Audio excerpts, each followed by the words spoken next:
So I find myself submersing myself into conversation, whether it be social media or going for coffee to see neighbors or whatever. And I've been doing a lot of these video blogging and connecting with beekeepers over the internet. Some days it feels like an absolute waste of time. I was talking to a beekeeper 2 years ago, and he just started following my blog, and he said, it's very interesting. I just love following somebody who connects with the industry and talks about these issues and problems which I can tap into every day. Not because they don't understand the problem or anything, it's just because it helps them keep their train of thought and line of thought and makes them think.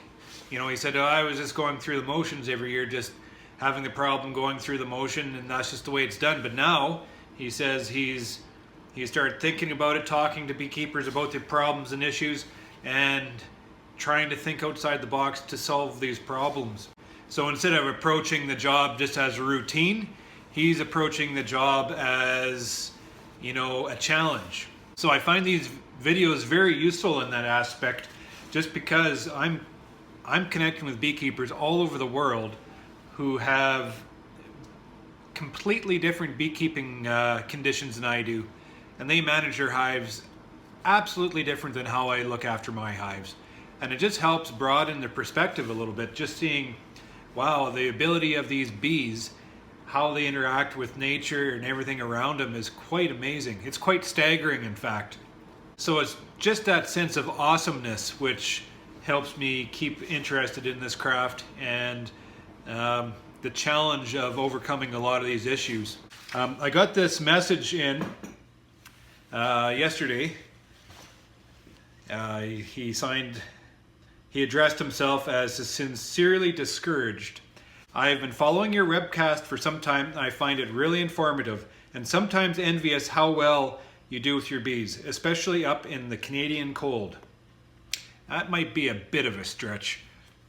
I have been keeping bees for over 40 years now, and I run a one-man operation, and it seems to be more and more of a struggle to keep them alive through the winters here in the north tip of Michigan. It seems that many years in beekeeping would make me more knowledgeable, but I seem to be going backwards. I try to winter about 120 hives here in doubles, but only about half ever make it. This year has really taken its toll. Can you shed some light on me? Sincerely and discouraged. You have to understand, I've only been in this business for 19 years, and I've only been commercially beekeeping for 15, okay?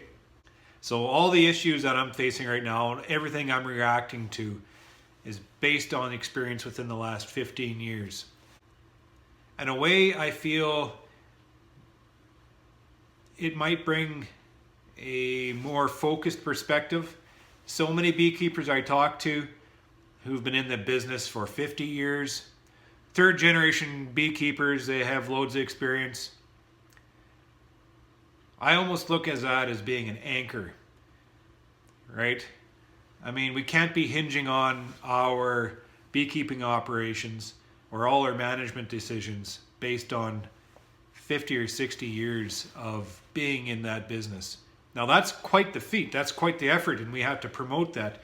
But we can't approach our problems nowadays with 50 years of experience. That doesn't make any sense. Our grain farm, our cattle farm, we are current on the issues right now. We look back 5-10 years. We're not looking 50-60 years back. That's ridiculous. There's so many things have changed in our farm and our industries that we have to stay up to date. What we do nowadays, how we farm our land now, how we manage our animals now, are completely different from times past.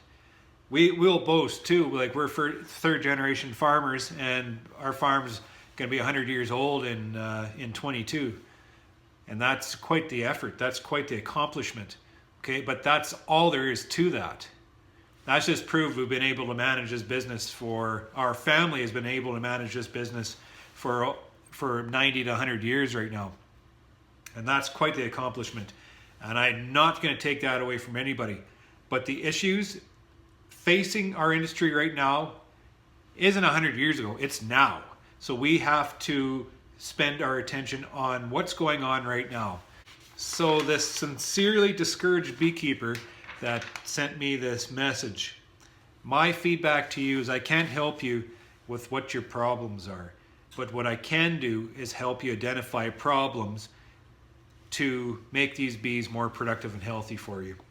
And that's basically my whole intent with everything I'm doing here, just to try to create that discussion around beekeeping and connect more people with our issues and bring out the brilliance in our industry.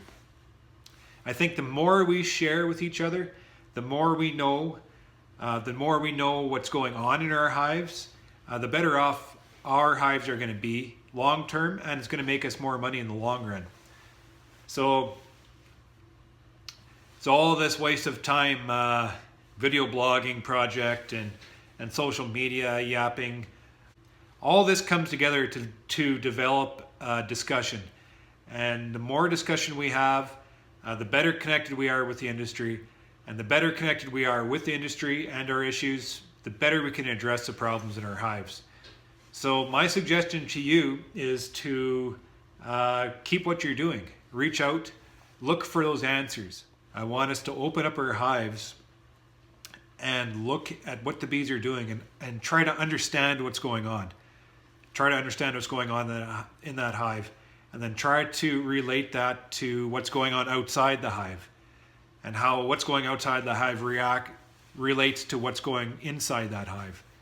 And then just try to understand all those dynamics that are going on.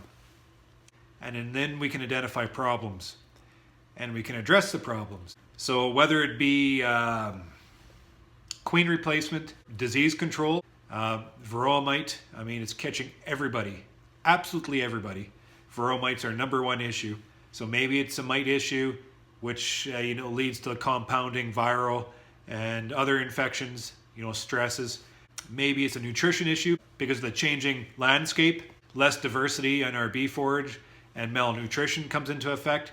We don't see direct evidence of malnutrition until, months down the line.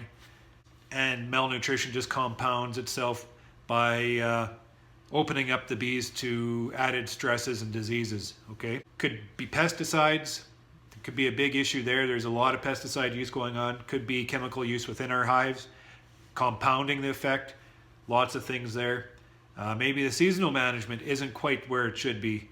Maybe a little more attention on manipulating that hive. Try to understand more on the colony dynamics and react your manipulations a little bit finely tuned, maybe before. Preparation for winter. I know we all get busy, and that's one of the downfalls to us managing our bees, that we manage our bees all through the year, but we get so busy in the fall, we don't follow through with a lot of these practices we need to do to prep these hives for winter. So maybe it's just a winter prep issue. You don't have to spend a lot of money on big fancy buildings like I have here. This is just one avenue to manage extreme weathers we have here in Manitoba. In northern Michigan, I mean, you have the ability to winter outside very easily, especially in double hives. These hives should be making it through winter. So anyways, that's just a little bit of feedback I can provide you on that. I hope it helped, and keep in touch, and we'll see if this all sorts itself out through this next year.